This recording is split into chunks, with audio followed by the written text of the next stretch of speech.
It's Movie Time is brought to you by the Gateway Film Center, 1550 North High Street, Columbus, Ohio. Further details and showtimes online at gatewayfilmcenter.com. The award-winning It's Movie Time is produced by John DeSando. Listen to the shows and read reviews online at wcbe.org. I'm John DeSando. I'm Hope Madden. And this is It's Movie Time.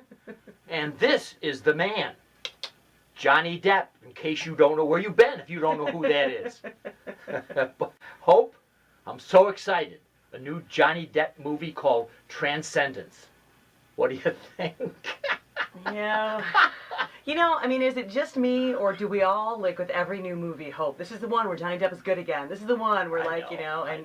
This is not the one. Listen, he must be a billionaire by now, and not just because he's good looking. He does have talent. Yeah, he does. And that's, even in the bad films, he does a good job. He does a good job even in the bad films, but he makes way too many bad films. Way too many. He does. He's becoming like Nicolas Cage. Yeah. Only with way much more talent. Well, Transcendence is a science fiction film. It's about artificial intelligence, and Johnny Depp is this professor who has uploaded his mind before he dies, and then he or whatever that amalgam is, exactly, takes over, probably the world. Right, yes. So what's wrong with that? That's kind of interesting. It's a funny thing because it really is. It was an interesting premise. Yeah. And it just gets wildly out of control to the point of just by the end being full-on dopey. You're like, and it's too bad. They've got a great cast, not just Johnny Depp, but Rebecca Hall is always good. Paul Bettany is always good. He's great. Morgan Freeman often sleepwalks through things, but even sleepwalking, he does a fine job. He wasn't playing God here. No, he wasn't. But I think Johnny Depp was. Yes. So now this is Wally Pfister. Yes. Who is the director. Yeah, who he's mostly known for being Christopher Nolan's go-to cinematographer. Right. Inception, for instance, he won the Oscar. Mm-hmm. So he's a great cinematographer. And it's funny because, and I think that he's, story-wise, he's bitten off some.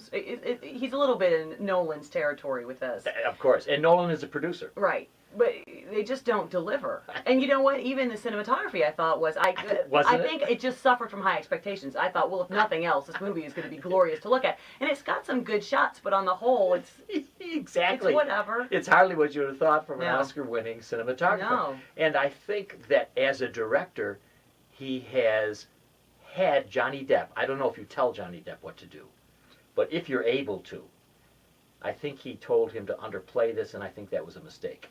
Yeah, I think that you might be right. I mean, the character when he's alive and when he's artificial, there is a difference between the two characters, so that you get like a hint of menace in the one that is uploaded, whereas his regular sort of, nutty professor character was very endearing and kind of dorky, and you don't get that once he's online, and I think that was necessary. But I just think both of them, especially online, were underplayed. Yes. But I think Rebecca Hall did a very nice job of showing that tension of, I really want this to be okay, but it's clearly not. Yes. But then again, the story just loses you. It's like, but is it? But isn't it? But is it? Yeah. Or are they just now nano lovers? What's going on at this point? In fact, they have some interesting twists, like they have a little technology terrorist group. Right. Who would have thought? Yeah. What do these people do for a living? I know. What do they do? They're reading the print newspaper to find out how to track down these big labs. It's just crazy. I'm looking and saying these are commandos, anti-technology commandos, but actually it's a pretty cute idea, which doesn't itself really go anywhere. So I think that the science fiction demand for big ideas is there. Right.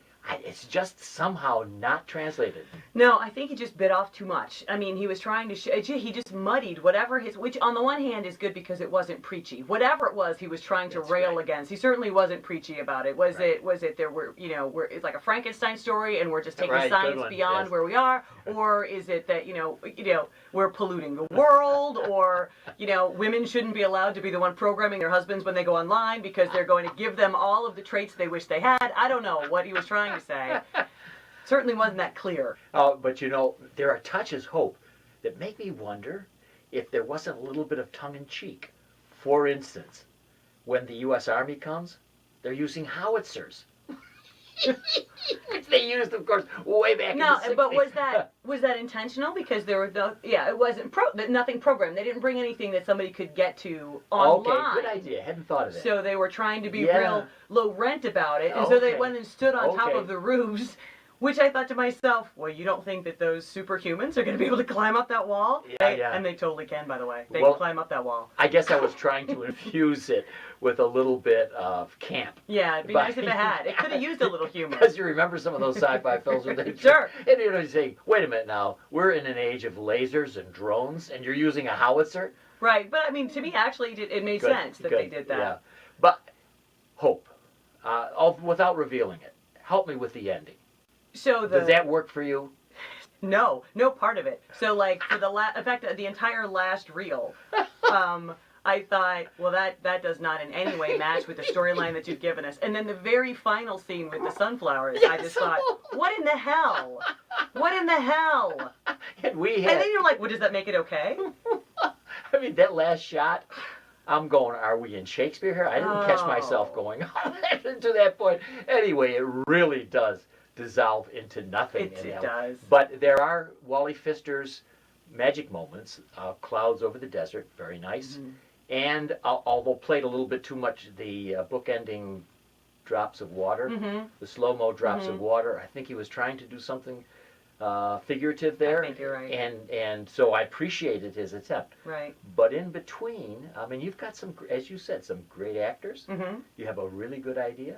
And it doesn't come together. Even my nemesis, Kenter, he did say today that the story was weak, but he liked very much the ideas that it was putting forward. But I think mostly we're all pretty disappointed in this boy because this boy can pick any film he wants. Yeah. Here's the thing, almost a billionaire.